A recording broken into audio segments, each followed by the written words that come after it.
The next thing I know is that I'm inexplicably sitting at one of the desks in the empty room, or empty classroom. Seems like you've been busy. Seems like you've been very busy lately. All of a sudden, someone materializes on the teacher's desk, sitting with their feet on the table in a disdainful posture. Ta-da! Do I need to introduce myself, or am I so famous that you've already recognized me? Samuel. Bingo! I don't know, he's kind of drawn differently for some reason. You're such a lucky young lady. Do you know that? I don't usually show up like this on my first dates. It's super early. If you think you're going to turn me to one of your sacrifices, you're very wrong. Samuel cracks up. In fact, they laugh so much that they fall off the chair and disappear behind the desk in a funny way. I feel a hand on my shoulder and I jump away, crashing on the table and knocking over the chair I was sitting on. Samuel's right behind me, and their intimidating presence makes my heart race. Why didn't I pay attention to you before? I love that rebellious attitude. It makes me want to break you in tiny little pieces. But unfortunately, people like you have the ugly habit of making many stupid questions, and I hate stupid questions. I didn't come here to ask questions. I want to make a deal. Huh? That sounds good. Too good. Let's see. What is your little heart yearning for the most? I take a few steps away from them and I focus on looking confident. This is my dream. They have no power over it. I want you to leave all the students in this high school alone and never infect everyone else again. Oh, for God's sake. What utter nonsense. Samuel laughs again, like they had just heard a hilarious joke. Look, sweetheart, that's not how things work. When we make a deal, it's supposed to be a win-win situation, yeah? But under those pathetic conditions, I wouldn't win anything. So why would I take that deal? The words burn on my lips. I have an answer in mind, but I have a question. Fine, shoot. But it better not be a stupid one. My patience is running short today. Why are you doing this only in this high school? Huh? Huh? That's a magnificent question, my dear. A magnificent question, no doubt, promising. You see, the outside world is unknown territory, full of uncontrollable variables that can cause a lot of trouble, so I'd rather stay here. Besides, teenage confusion is ideal. Identity issues, insecurities, anxiety. It's like an amusement park. Okay, so that's why, this story is taking place in the high school.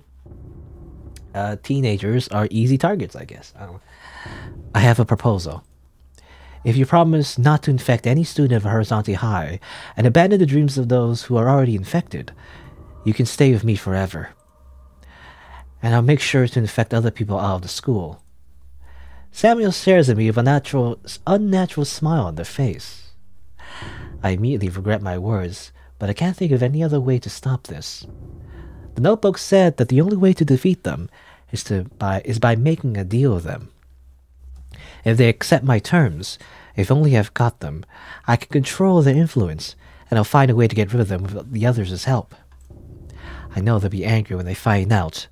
I don't know, I'm saying, why am I speaking weirdly? But I know they'll be angry when they find out, but I'm sure they'll understand that someone had to do it. Are you offering me this after what I just told you? Look, what I got from everything you said is that you're afraid of going outside because you're a coward. It's like we're doing the tactic, from the very beginning of the game. You're a bitch. Take the deal, bitch. But I can prevent it from going wrong. And since you're showing up in my dreams already, way before the 30th of October, I guess you're also pretty interested in me.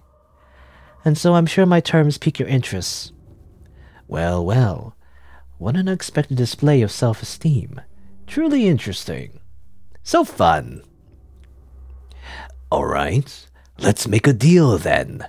The best deal and of course the most tragically funny. Samuel extends her hand and I reconsider my whole life. I just reconsider everything.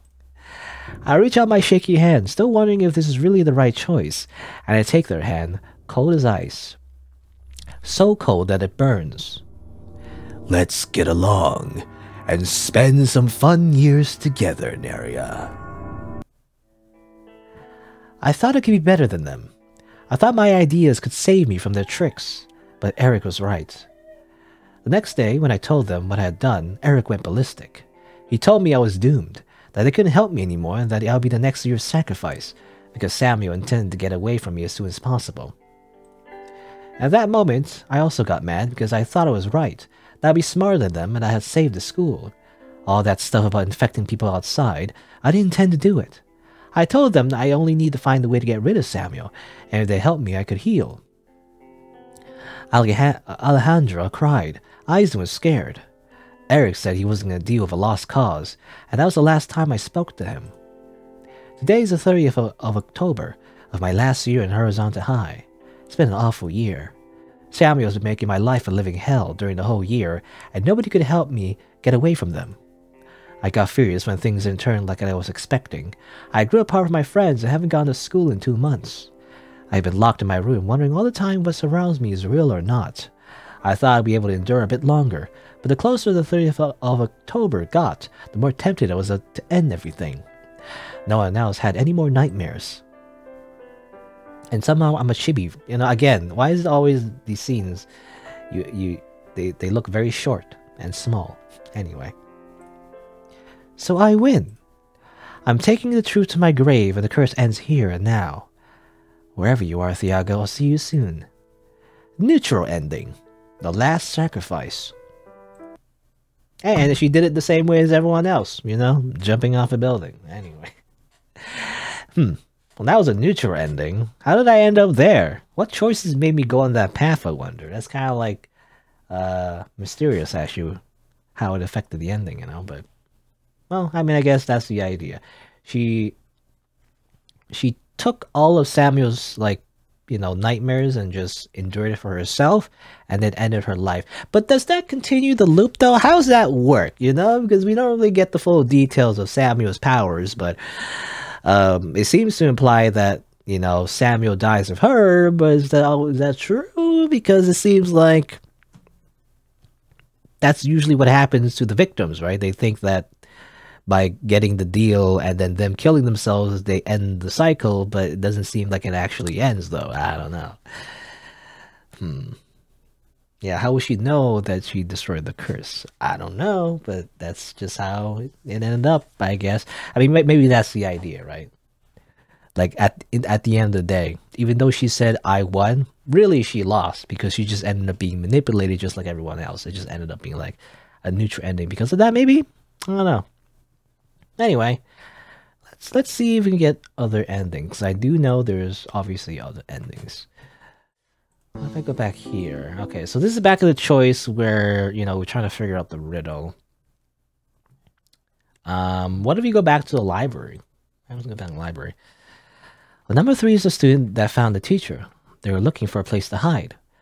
When it says that they fell asleep, I think it means they were traumatized with what they saw. Number 1 is the teacher. She wasn't playing, but ended up joining the game. I suspect she used one of the tools in the guardian closet to take her own life. Number 2 ran into some kind of trouble because they hid under a desk, but then they heard a commotion, and when they came out, they found the scene number 3 will be making. And number 0 never got to find them because the game ended too soon. That's cool, but we still don't know where number 3 found the teacher. In the library. Why are you so sure? Could have been in any other classroom. Because the library was a classroom. Have you never heard of some of the other teachers mistaking the library for the chemistry lab? It can't be. The letters. The chemical elements. Oh, is that what the riddle is saying? Like, the letters, not like envelope letters, but like letters at the... I don't know. Up until now, I didn't understand why they had moved the lab from the library, which is more spacious, to a smaller classroom. But given this story, I guess it makes sense. Okay, so this is something that I guess the player wouldn't know. But the library used to be a chemistry lab, is the idea. It's weird that barely no one comes to this library. Everybody usually goes to the general library. I was told that that's because the school didn't have a library before. Of course. How did I realize earlier that there was something odd about it? The school's library was open 7 years ago. It was closed all this time until this first sacrifice found a notebook somehow. And then this started. We need to find that notebook, but Lola's still in the library, and she'll ask questions if she sees us back there, looking everywhere. Her shift ends after recess. If we wait for a little while, we can go back there. Okay. All clear. Let's see. The notebook has to be in a spot that has survived the remodeling from lab to library. Even the closets are gone. Maybe it's on the floorboard. It could be hidden. It could be in a hidden hole in the wall. I like to think that if the teacher hid the notebook, she didn't want anyone to find it. If it were me, I would have burned it. Well, yeah, but she didn't. She must have hidden it somewhere only she knew about. We split up and begin searching left and right, between books, behind the shelves, and on the floor. But we can't find anything. Despite all the noise we are making, the teacher who is watching over the library eventually falls asleep. Have you found anything? None of us has. It's impossible. There's nothing from the science class left in here. But can't be wrong. Hold on. There might be something left from science class. Okay, taking out the periodic table elements. You know, this reminds me of the time when I played, what's that called? The mirror game? I forget what it's called. What was it, the mirror game? I don't know. It was like a riddle that involved like the periodic table elements, and I complained how like it, didn't make sense to me. Anyway, this is falling to pieces, but this is falling to pieces, but for some reason it's still hanging there. Oh, okay. She's saying, okay, the periodic table elements is falling to pieces, but for some reason it's still there. That's what she's trying to say. Yeah, Spiegel Eye. Yeah, Spiegel Eye was the game. Anyway, it's hanging too high. Let me get a chair. I climb onto the chair and try to take off the poster, but at this point, I think it's merged with the wall. We just rip it? So I grab one side and tear it apart without any care. Nerea. The teacher continues sleeping. Behind the poster, we see a small wooden door that I quickly open. Inside the hole, which is barely a palm deep, we only find an old hardback notebook. The name Aylin is written on one of the corners with a blue pen and awful handwriting. I mean, I have had awful handwriting. You don't gotta like insult me. I've got it. I open it carefully, and the other three squeeze around me to read it. It smells like an old basement. Okay, interesting. So this is a different notebook, it seems. The first few pages only show a bunch of illegible notes about chemistry in terms that none of us understand. But a couple pages later, the notebook turns into some sort of diary. Entry 1. I have decided to start the experiment this week. I've been lucky with my group of students because, besides teaching them, I'm also their tutor, which provides me with extra time to carry out the experiment. The experiment? Nani? We keep reading for a while. Over the next entries, Aylin explains that she had temporarily left her job as a psychiatrist to work at Horizonte High, determined to perform an experiment. She intended to find a way to protect herself, or project herself rather, into others' minds, until becoming an independent presence so she could detect and diagnose the most complex mental illnesses. Okay, is that what she wanted to do? Astral projection? Or, I guess astral projection means something else, but anyway. She wanted her idea to come to life in other people's minds, and she decided to try with her students first, tell them a story until they believed it was true. Aylin mentioned on several occasions that she had insisted that she could heal through dreams. Okay, it's kind of like hypnosis, really. She described them, gave them a personality and looks, and her students finished modeling them with their imagination. Okay, they're creating what is it called?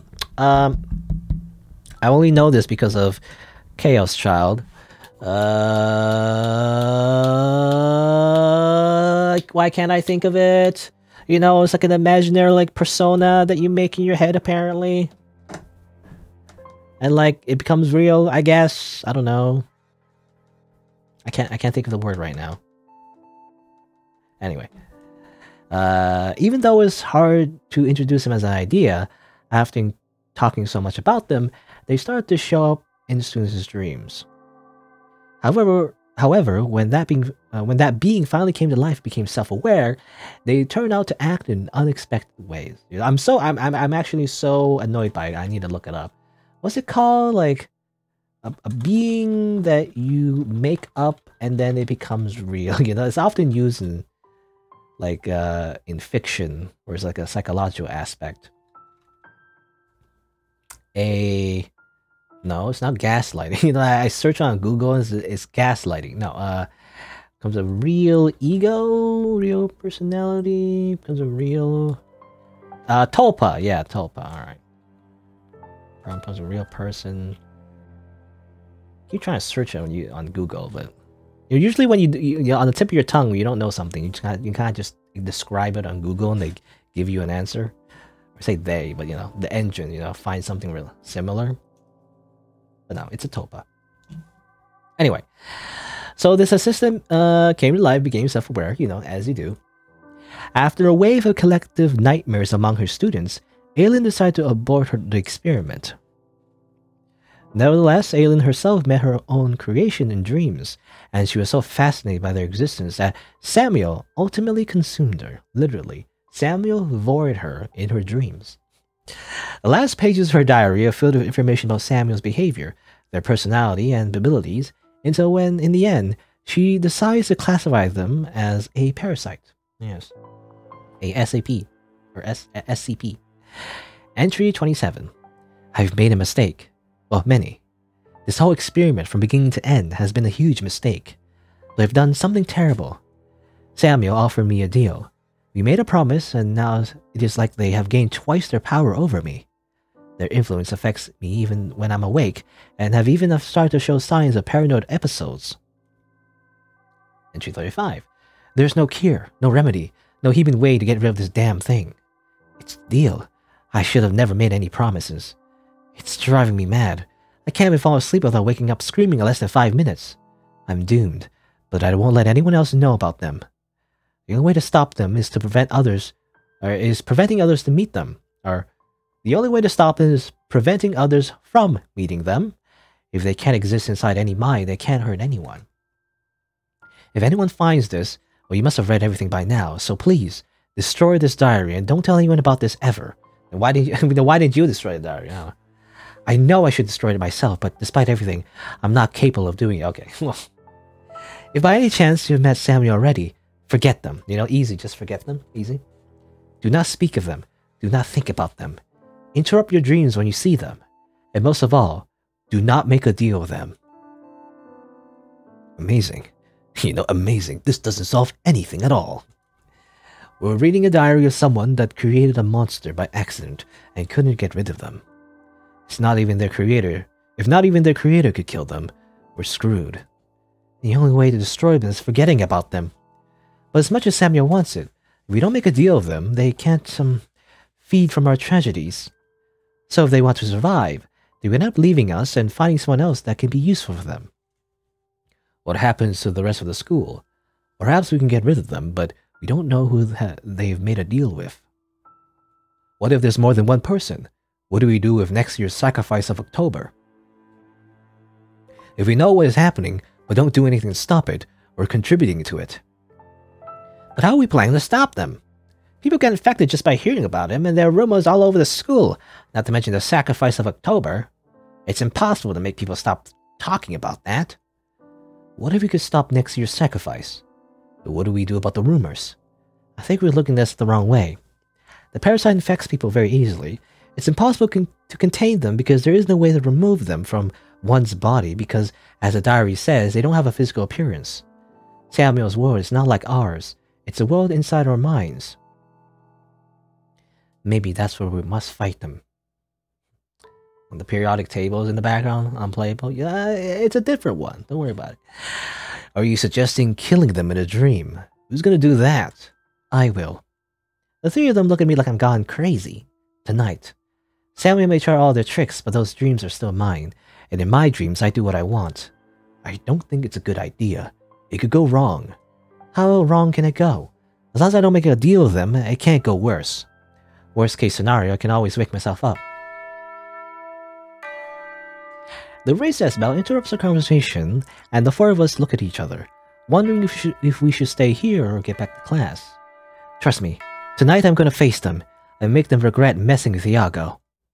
Eyes in an alley look worried, but I know they want revenge as much as I do. Please, be careful.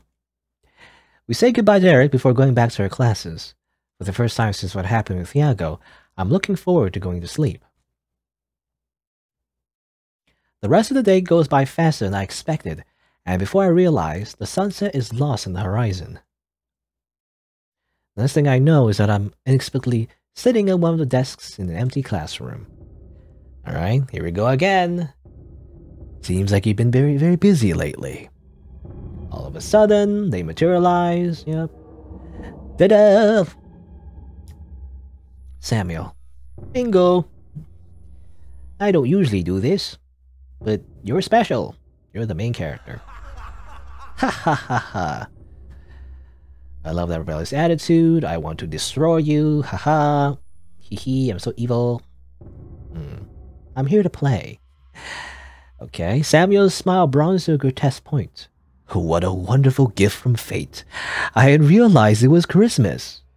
No one ever wants to play with me, and that makes me so sad. Perhaps you always rush to make a deal? You took your time to play with your own creator before making the deal, though. Well, back then I was young and inexperienced, but things have changed. We live in the world of immediacy. If you want something, you better take it before it's too late. You get that, right? But every single year is the same. It's become boring. The only thing I get to choose is how they do it. I like getting creative with that. For instance, Iago's was a nod to his passion for basket. Okay. The words make my blood boil like lava in a volcano. So I have to gather all my self-control to not burst and ruin my plan. I walk a bit around the classroom, buying some time to plan my words carefully. Since you're so bored, let's be innovative.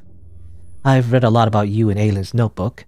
Very interesting things about how you were created, how you live and manifest through dreams. You've been doing your homework, huh? I was wondering, heck, what would happen if one of your guesses died while you're in their dreams? Or even worse, what would happen if you accidentally died during a dream? Is that even possible? Samuel watches me with their wares. With their wares? I don't know what that means. But with their I think that's a typo. It's just not supposed to be there. With their immutable smile. Weird? I don't know about weird. That doesn't sound, right. In less than a blink, he vanishes and reappears right in front of my eyes, a few centimeters away from my face. I step back instinctively. I'm sorry. Maybe I did have a couple of stupid questions after all. It's alright, sweetheart. You're just a little bit confused. You're so desperate that your poor little brain has come to the ridiculous conclusion that you can get rid of me. It may be possible that my poor little brain has come to yet another conclusion, Samuel. Okay, I have a science question, teaching assistant. Do you know what biological control is? It can have several meanings, but in this particular case it means that when a species reproduces an axis in an ecosystem, a predator is introduced in the environment to control the population. You're not capable. You can't. A little sarcastic, loud laugh. The situation suddenly seems so fun. I can't? If Alien could create you through the students in Horizonte High, then I can create whatever I want. Samuel takes a few steps back, unable to respond. This situation is new for them, and they don't really know how to react, so the most logical choice would be to escape. But I'm not done yet. Everything happens very fast. In less than a second, I shorten the distance between Samuel and me, grabbing them by the collar. Thanks to the impulse, I pushed them back until we collided with a window, knocking down tables and chairs in the way. Window glass breaks into 1,000 pieces with surprising ease, and we both fall to the void. Whee! Deals are over, Samuel. The number offers no wishes that you can fulfill. I have a promise for you. A promise that I'm going to destroy you. Though briefly, panic shows in their face right before they vanish in the air like smoke, leaving me to fall alone. Before I reach the ground, the feeling of falling wakes me up violently. Words are a powerful tool that shapes the ideas that mold our world. Sometimes truth and lies do not exist until we utter them, Reality changes, and then what was nothing more than a fantasy becomes a real truth. Okay. This is absurd. We'd have enough of Nerea reading at recess, and now we have another one reading ignoring our asses? Unacceptable. Hey, don't talk about me like I'm not here. I can hear you. Leave them alone, Eisen. Can you see how well they get along? We do not get along. Have you forgotten that I slapped him the second day I met him? But that's all forgotten now, isn't it, Eric? I've had enough of you. Eisen steps in front of us, who was sitting quietly by the tree without disturbing anyone, and snatches both our books out of our hands. That was a weird sentence. But I guess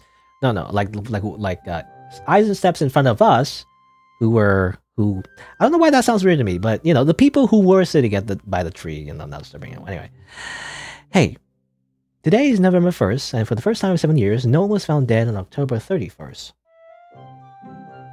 Over the last year, the school was filled with all sorts of new rumors about a supposed anti-curse. Stories about someone who could free you from your nightmares and protect you from becoming the next sacrifice. Aylin's notebook, which we should have destroyed, served as a guide to create a predator stronger than Samuel, something that could defeat him in his own territory. A cure. Alright, if you're so bored, let's play a game. Oh no! Nerea, I don't want to play. Get your ass off of the ground. Eric, because... Eisen, you're it. What? No. Run. Not you too, traitor. Alejandra and I ran off, giggling like little girls and leaving a very pissed off Eisen by the tree. I'll kill them. I'm not gonna look for them, I'll rather stay with you. But Eric is no longer in the tree. Crap! And they play hide and seek. Good. Wow. You'll regret this when I catch you! Good ending. Death of a nightmare. Alright, it's the good ending. I assume... I mean... I feels like it's kind of too easy, but I guess the idea is you fight fire with fire. I kind of wish we had seen this anti-curse though. It'd be kind of fun actually. To like think up of like someone that opposes this supposed Samuel character. The idea is that we simply just create, I don't know, it's just like we simply all together just imagine someone who defeats Samuel. Easy. That's, it's so easy that I wonder why, Aylin, the creator didn't think of it. Well, maybe because she was already, she already made the deal. I guess the idea is if you already made the deal, then, you can't really think of the solution, maybe. This is the idea. So the idea is that, again, everyone just thinks of, like, the anti-Samuel, and suddenly Samuel's defeated, I guess. I don't know. Something like that. Alright, well, I'm not done yet, because I want to see what the bad ending was. This time, okay, I basically just restarted the game. Instead of, like, facing, maybe, like, in our dreams, instead of facing the nightmare, we do not do that, maybe? So let's try doing that first. So let's maybe run away? Run away. So, it's been a while, but this is the very beginning of the game. This is the first, like, nightmare she had, bodies were falling from the ceiling and whatever. And she hears Thiago's voice, and first time we did this, she turned around and everything. What if we just didn't do that? That can't be Thiago. Because if he's here, does that mean I'm... Nerea, are you listening to me? I push the entrance doors and run outside. Before I can make it too far, I stumble over a lump. I try to stand up, but another lump falls loudly right in front of me, with an awful noise of creaking bones and meat smashing into the pavement. The disfigured face of the body lands a few centimeters away from me, with its neck bent in an impossible posture. It is Thiago's face. Ah! I hurry back and hit the lump I tripped over before. It's Thiago too. So much Thiagos everywhere. And more Thiagos keep falling from the sky, collapsing to the ground, bursting against the pavement, the school and the cars in the street. The bloody mouth of the corpse in front of me moves. I didn't want this, Nerea. No. Yep. And then we're back here. Alright. Okay. Skip. Alright. All the way back here again. Let's save the game just in case. So this is when we, in another nightmare, I guess, we visit Thiago's house. He's waiting in his room. We know about, like, some kind of hidden little hole in his bed or whatever, or under his bed maybe, I can't remember. But let's not do that. Let's just wait. Let's be, let's not be curious and just wait. I shouldn't mess with Thiago's things without her permission. It'd be super weird if his mom came in and found me rummaging under his bed, so I sit on the desk chair and wait. I'll be right there, Nerea.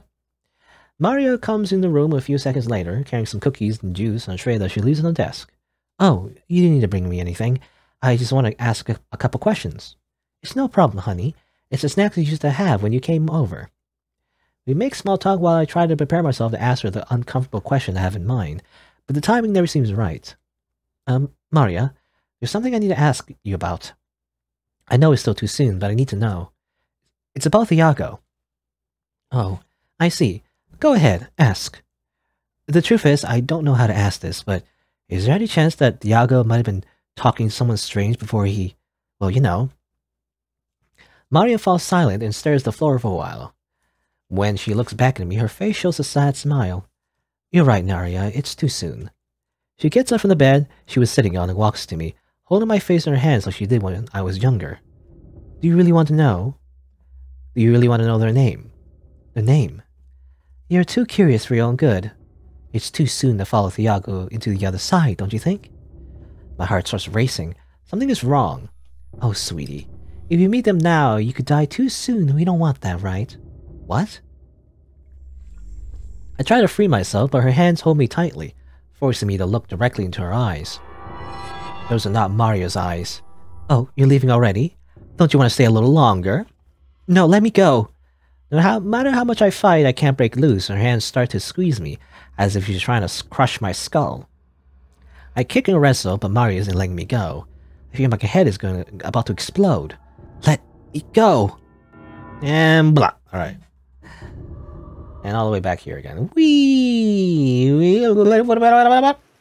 Alright, so last time in this nightmare, we went into the gym. Let's go inside the school instead. I don't know if that changes anything. Phantasmagorical, no doubt. Still, I like it better empty. There's nothing more frightening than the wave of students on their way to the cafeteria during rush hour. I feel tempted to scream, "Hello, is anyone there?" like the stupid main character in the horror movie. But suddenly all the doors open at the same time as if by magic. Okay, that wasn't funny. But I don't have much of a choice. So I walk up to one of the doors with the confidence of a newborn deer and peek into the classroom. Bad idea. Okay. Phantoms. What does that say? I don't know what that says. It's a different language.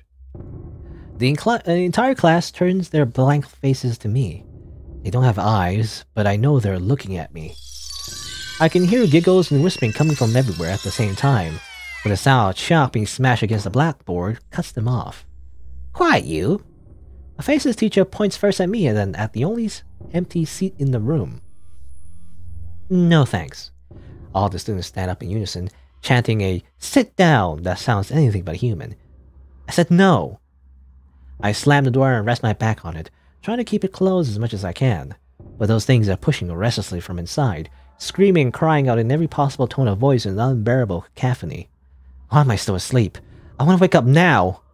The door stays still rather, suspiciously still. I wait and I wait, but the door doesn't move, so I dare to take a look through the glass. There are no faceless people anymore, as if nothing had happened. Oh god. That's it, I'm getting out of here. Nerea.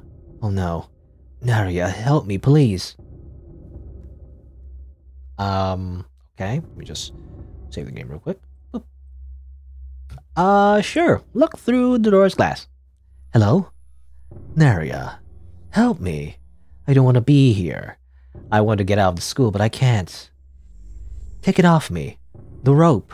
Around my neck. I can't breathe. You're not Iago. The door opens slowly, screeching. I don't want to see, but I'm unable to move. It's cold. I can't breathe. A dream. It's just a dream. A dream. A dream. A dream. He's told you, right? That little snot has told you my name. What? You shouldn't have talked to him, sweetie. Everything he says is pure nonsense. You're... Okay. I guess that's it. I don't know if that changes anything. Shit. Shit. They know. Even worse, they exist. I look at the time on the phone. It's 5 in the morning. Awesome. Okay. So if we look through the door's glass, actually, we end up with the same endings. So let's try this. Get the hell out of here. I walk away from the door, praying that whatever is on the other side that doesn't try to open it, and I run off. Sleep. I just wanted to sleep. I can hear echoes of voices and something heavy crawling in the hallway. To be honest, I don't want to find out what it is. What I need is a way to wake up. Where's the alarm clock when I need it the most? And not that I remember, that might be a way to force me to wake up. I heard somewhere once that when you're about to die in a dream, you always wake up first because your brain doesn't know what happens after death and can't recreate it. Or because the emotional impact that leaves is too strong. I'm on the second floor right now. Would it be enough if I jump? Okay. The door of the class door opens suddenly, hitting the wall. I can clearly hear the sound of the heavy thing crawling, but I can't see a thing. All of a sudden, one of the tables flies away, propelled by an invisible force. Okay, I don't know, I'm making like weird sound effects. Another table, the chair flies through the air, dangerously close to me. The thing that's throwing the table growls threatening again, but I still can't place it. My mind panics inevitably, even though I know this is a dream. I crouch down just in time to dodge another desk, which goes violently through the window and falls outside with a loud noise of wood shattering. The rain keeps falling and it soon enters with broken glass. Okay, well yeah, the game is doing the sound effect, I don't have to do it. The roar is so loud that it makes the floor shake and I feel like my ears are going to burst. My only way in now is obviously through the window. I jump on the window frame, my heart racing. Pieces of broken glass get stuck in my hands, but I can't feel them. Nerea. The voice sounds raspy and high-pitched, like nails scratching a blackboard. From the window, the ground looks much more far away than the second floor. It's a high fall. Okay, no choice. We can jump, jump, or jump! I choose to jump. I jump, and the feeling of falling turns my stomach upside down. And before I reach the ground, I wake up in my bed, covered in sweat and on the verge of a heart attack. It worked, but I feel awful. My hands are shaking out of control. Ah, shit. Come on, Nerea, get over it. It wasn't a big deal, it's just a dream. But my body disagrees. Is it gonna be like this forever? Are Eric's nights always like this? I don't think I can take it much longer. Alright. Back here. Okay, so that's like a grayed out option, it seems. So now, now that's a grayed out option. Okay. What if I go here? Ooh, okay, this is different. Alright. So, okay, so by like, so having that choice where we basically jump off in a dream, and we end up over here again. So very similar to the neutral ending. Trying to make a deal again, right? And Samuel stares, waiting for an answer, but I can't say a single thing. Because this time we're not really confident, right? In the neutral ending, we're kind of confident about like taking the deal and everything, even though we regret it by the end. This time, not so much. Words are a mess in my mind. Any sort of plan I could have thought of dissolves in a tangle of fear. Oh, Nerea. Poor Nerea.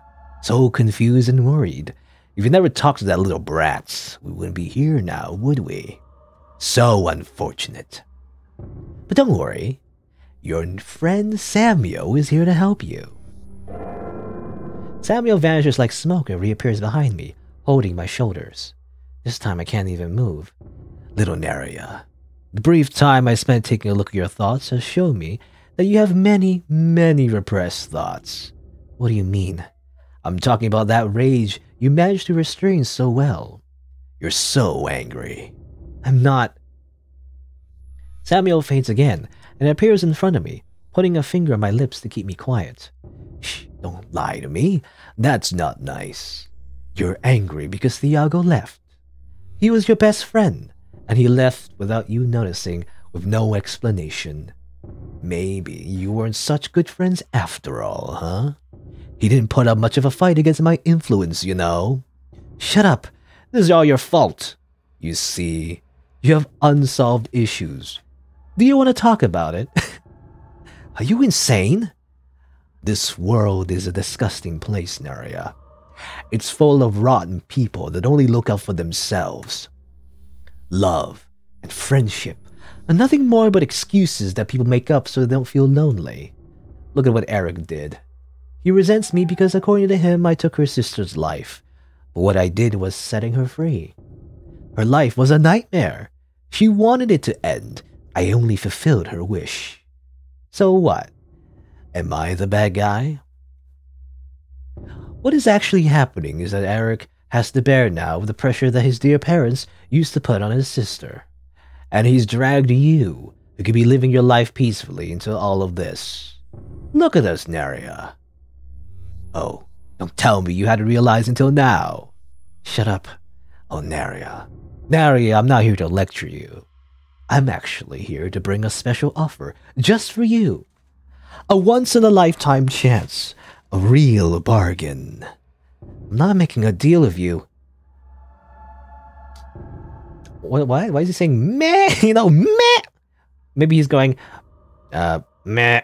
You know, maybe he's saying like that. Meh. Wrong answer. You can't turn down the offer before you hear it. I can't. Let's get some fresh air. You look tense. I wouldn't want to silence you in unorthodox ways. See, Nerea, I'm also a bit sick of the sacrifice of October. It's become incredibly boring. So, I have an idea to spice things up and I thought you could help me. I'm offering you a deal. A new deal in which you don't die. And I promise it's going to be very, very fun. What do you say? Shall we have fun? Shall we go crazy? Great. Samuel was right. This is so much fun. Shovel. Busting Eric's head with a shovel wasn't enough, so I went after eyes and necks because his attitude was really annoying. Alejandra tried to stop me, so I had to take care of her too. And after that, one thing led to another, and the next thing I knew, I was having a very, very good time. No one could stop me, not even the teachers. Would it be possible that Samuel is giving me superpowers? Or am I just this good at gardening? I can hear police sirens outside, and I wonder if there's still someone in the building I can have fun with before things get ugly. My shovel, kidnapped from the gardening closet, is soaking in blood and little pieces of viscera, but it can hold a bit longer. Come on, don't be shy. I know there's still someone left in here. Or do you want to play hide and seek? Oh, I know a song about that. I clear my throat and start to sing. Early to bed, early to rise. We're going to school, so open your eyes. I mean you under the tree. Bring your friends too, to play hide and seek. The numbers together are enjoying the game. They all try to find a place to hide away. One of the numbers, number 1, that's it. Knowing what happens, a murder commits. Bad ending. Hide and seek. I don't know, it sounds like, you know, this felt like kind of like a fun ending, but anyway. Well, there you go. I guess that's when she completely submits to, like, Samuel's manipulations and is like, well, hey, you know, Nerea, how about you just start slaughtering everybody? Does that sound fun? Let's do that. And so we did. All right, good. All right, so there you go. That's all the endings in InSomno. You know, there's a neutral ending, there's a good ending, and there's a bad ending. I don't know how I feel about this story. Well, for one thing, I felt like the good ending was a little bit, I don't know. I think it's because the main riddle of the game, the game kind of solves it for you for the most part, really. You just, I mean, yeah, you just gotta, like, pick the correct choice, and then you kind of just, the characters just kind of explain it to you. So maybe that's why. I don't know. Always happens with these kind of mystery games. When they feel like too linear, like I feel like a little bit unsatisfied. Because I want to solve it instead, right? So that's why I like Danganronpa, you know, Phoenix Wright, because I get to solve the mystery myself. Maybe that's just me. But either way, so the good ending just felt kind of like, I don't know. I wish there was more to it, you know, other than her, like, saying, like, haha, I got you, Samuel. I'm just going to think of something better than you, and that's it, right? It's kind of like, well, isn't that obvious? You know, no one in 7 years thought to do that the entire time. Is everyone just stupid? I don't know. Anyway, maybe it's because no one knew what Samuel's. I mean, I'm the idea is that no one knew what Samuel was, right, in the first place, so they couldn't think of like a counter strategy. But like in the good ending, we found out who he was, and therefore was able to like think of a counter strategy. Maybe that's the idea. I don't know. That's what I understand from it. I don't know. It's kind of mixed. The reason why I don't like it though, maybe it kind of left a bad taste in my mouth, because it did remind me of Chaos Child. And let's just say I kind of don't like some elements in Chaos Child, and that's why kind of left a sour taste in my mouth, because the idea of like a Topa. So I don't know. It's interesting, I guess, but I don't know. I just felt like by the end, it was a little bit too contrived. How like they just snapped their fingers and just figured everything out, However, the positives though, I do like the nightmare sequences. However, I kind of wish they focused more on that. Actually, I kind of wish they kind of focused on more on the fact that Samuel, the villain or whatever, manipulated people's dream world to the point where they started questioning reality. I actually wish they did more of that. Especially by the end. You'd be close to solving the mystery, but then your friends like start turning into Samuels or whatever. As it turns out, like that you were still dreaming. Like you're dreaming within the dream, Inception style. That would have been interesting. I feel like they didn't really do it though. I feel like. But yeah, I don't mind like the nightmare sequences. Those were like kind of fun. Obviously, the bad ending actually, was like, I mean, she just starts slaughtering everyone, but like I don't know, I just find that kind of interesting as well. That was it was entertaining how she just goes crazy and just starts murdering everybody. I guess that's why the game has a horror tag. I mean, I guess the nightmare is considered horror, but it wasn't too bad, to be honest. I mean, some descriptions, I guess, kind of scary, but at the end of the day, most of the visuals in the game weren't really all that horrific. Only maybe the CG of the bad ending, her like covered in blood. I know that was like definitely horror, but everything else, I'm trying to remember. Maybe I'm misremembering something, but it's mostly not too bad. Yeah, and also the whole like thing like taking place in high school and everything. It kind of reminds me of Corpse Party. Corpse Party is a similar story. It's a classic RPG Maker game. It takes place in a high school, and monsters are trying to kill them and everything. But I felt like it hits better though. I don't know, because they were like transported into like the other world, like a ghost world, and like everything's trying to kill them. So it never felt like they were really safe. So I don't know. Maybe it's the way it's written, but like in this game, InSomno. And I'm saying so much about it, but like in this game in InSomno, it didn't feel like the tension was kind of lost at some points. They didn't keep up with the tension. Again, the nightmare sequences kind of kept me on my toes. I was interested. I wanted to see what happens next. There's some anticipation there. But then when they're just like hanging around talking to their friends, and start figuring things out, I'm like, it turns into like a Scooby-Doo episode. It's kind of like, there's no tension. It's kind of like they're just, just talking. It's like, there's no like immediate danger, right? It's only when they fall asleep, I guess. So I wanted to see more of that effect. Is the idea, They kind of like referenced it with Eric, right? How he like is not getting enough sleep or whatever. But I really wanted the main character to like go through it, like not just be told, don't tell me about it. I want to see it, her like slowly going insane because she's just not getting enough sleep. She doesn't want to sleep, and she's just seeing delusions in real life. And sometimes maybe her delusions are not even caused by Samuel. It's just her like mental faculties deteriorating, right? That would be cool. That would be like psychological horror, kind of thing. Anyway, that's just my opinion. I kind of wanted that too. Yeah, I don't know, the hanging as well. I guess there's not a lot of build up with the very beginning. It was supposed to be a shock, right? Like he died. You see, that's the problem. I know it's like someone committing suicide. That's like a heavy topic, right? It could definitely like, it could definitely hit you hard. But like, there's no build up for one, and I don't know who he is as like the reader. I know that he's like important to Nerea, right? But that's the problem when you do that. When you just inform relationships of characters. Again, like too much exposition. I don't know, too much like informed things. Instead of letting me experience it, right? You gotta make me care about the character before you kill them off, is all I'm saying, you know? If you just kill them off like that after they play one game of hide and seek, that doesn't endear me enough to the character to really care. Maybe I'm just I'm cold, I guess. I'm just a horrible human being, but like I don't know. I just don't care if just a random person that I barely met died in a video game that is fiction, right? That's not a real person. So I don't know.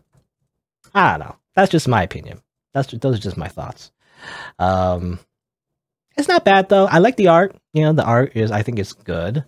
They have like weird things, by the way. I don't know. There's no gallery, but they have like weird like lines, you know, near the noses that kind of look like a piece of hair. I don't know. Maybe I'm just nitpicky, but like to me that seems weird. But whatever. I don't know anything about art. What do I know? But otherwise, the art is fine. It's great, actually. I like it actually. The art, you know, the characters look interesting. The Samuel character, you know, despite how cheesy he is a little bit, I actually, you know, did enjoy reading, you know, his lines because, you know, he's a classic, like, I'm super evil, you know, I'm a villain, I'm so evil, you know, it's like, he's entertaining. But yeah, those are my thoughts. I would like one more good thing. I'm trying to think like one more, because I want to just, you know, just criticize the game only. But like one more good thing maybe is like, I'm trying to think.